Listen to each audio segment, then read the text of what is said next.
My name is Alan Lester Halcomb from Gordon, Kentucky. I was squirrel hunting in Mill Branch one evening. I saw a baby hoot owl sitting in a tree.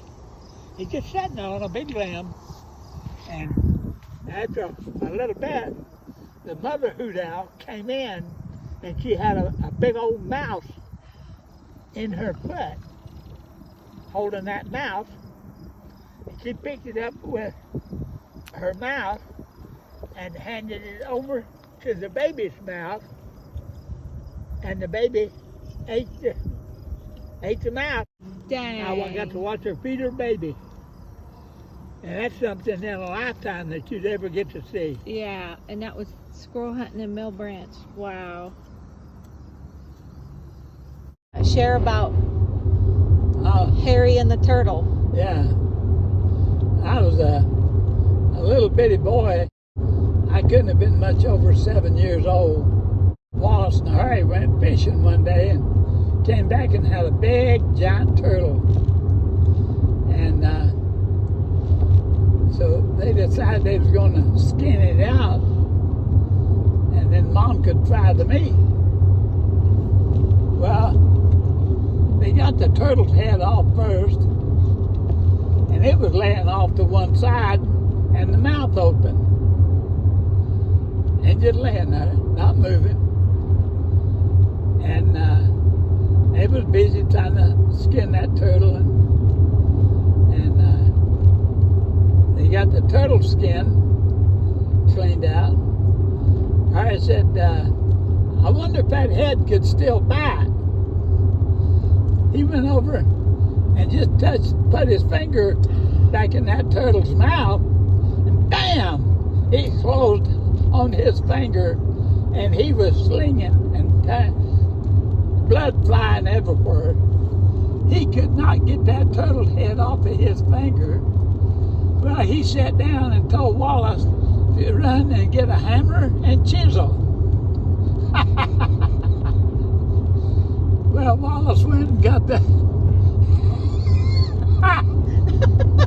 hammer and chisel, and came back and had to cut that turtle's mouth in two to get Harry's finger out.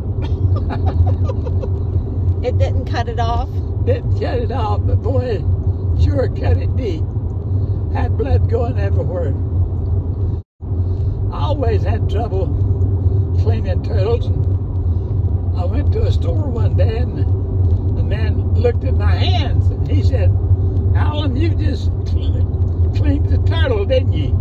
My hands was all scratched up on the back and bleeding. Just awful. I said, yeah. And he said, let me tell you how to do the next one.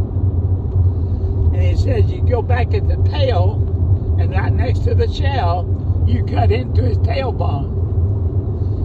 Don't cut the tail plumb off, just cut through the bones. And get you a piece of wire and run up into that shell, the backbone, and just rub it and pull it and rip it apart.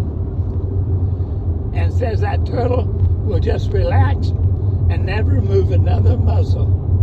And you just skin all you want to, and he won't scratch you no more. And so that was the day I learned how to skin a turtle. Who told you that? Fred Hell. Where at? Gordon. So you were real young? I was probably no more than 13. Wow. Yeah. You could clean one and cut its heart out, take its heart out and lay it in the palm of your hand, and it was still beating. You could lay it out in the sunshine. It would be hours before that heart would eventually quit working. They're an amazing animal. I mean, they are tough. Then, when I was growing up, I was having trouble. You'd be fishing and get a hold of a turtle. When you get him up to the bank, if he could put his feet on the dirt or a rock, he'd pull backwards and cut the line, break it. Well, one day I was fishing, and I was right down real close, and this turtle came up and put his feet on the bank to push back. He broke the line and turned around to swim back out into the deep water and put his tail right in my hand.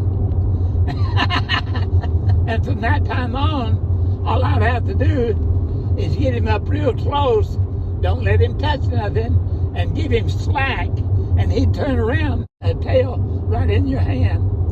And I never lost another turtle after that. Just sheer accident. But I got right onto it. Yeah. Turtle meat was right at the head of the food chain. It was the best you could get, the meat. And that'd be enough to feed 8 people. That's big turtles. Yeah. Big. My name is Alan Lester Halcomb from Gordon, Kentucky.